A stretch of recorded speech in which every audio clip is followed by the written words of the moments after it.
Pemirsa, pasar tradisional Trowono di Gunung Kidul, Yogyakarta terbakar hebat.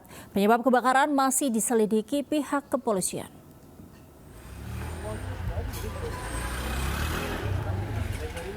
Kobaran api dengan cepat melahap pasar tradisional Trowono di Kecamatan Palian, Gunung Kidul, Yogyakarta, Jumat dini hari.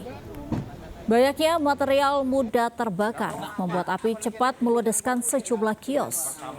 Menurut pedagang, api muncul dari kios lantai bawah, kemudian merambat ke kios sembako di bagian tengah pasar.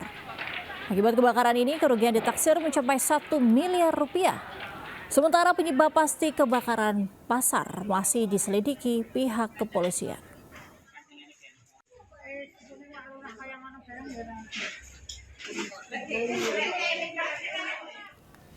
Pemirsa, polisi masih menyelidiki kasus pelecehan yang diduga dilakukan guru pesantren terhadap 20 santriwati di Maros, Sulawesi Selatan. Polisi terus mengumpulkan barang bukti dan memeriksa saksi dalam kasus tersebut.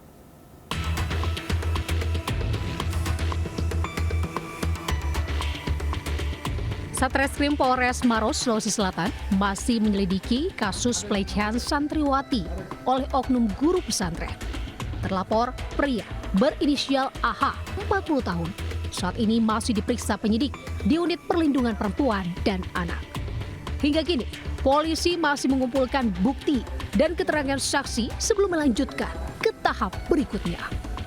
Kami masih mendalami saksi-saksi yang bukti-bukti sehingga nanti akan memperkuat apakah statusnya dilakukan penyidikan dan juga bisa langsung penetapan tersangka. Artinya terlapor masih diperiksa dan diamankan sementara di Polres Maros ini, Bunda? Betul, untuk terlapor sudah kita amankan di Polres Maros.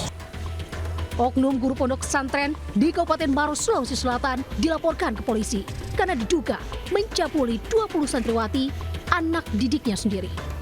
Mirisnya, santriwati yang masih di bawah umur ini dilecehkan saat mengikuti tugas hafalan oleh oknum guru yang bersangkutan. Dari Kabupaten Maros, Sulawesi Selatan, Wahyu Ruslan, iNews melaporkan. 3 orang ditangkap polisi karena menjual produk kesehatan dan kosmetik kadaluarsa di Bekasi, Jawa Barat. Dalam aksinya mereka merubah kode kadaluarsa di kemasan sebelum dijual ke pasaran. Unit Kriminal Khusus Polres Metro Bekasi menangkap 3 orang yang menjual sejumlah produk kadaluarsa secara online di Desa Bahagia, Kecamatan Babelan. Ketiganya adalah RH sebagai pemilik yang menyiapkan dan menjual produk serta 2 orang karyawannya.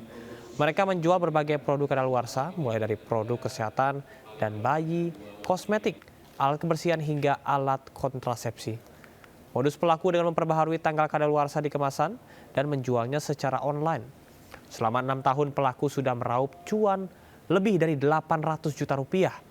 Polisi juga menyita barang bukti barang yang dijual dan alat cetak untuk merubah kode kadaluarsa.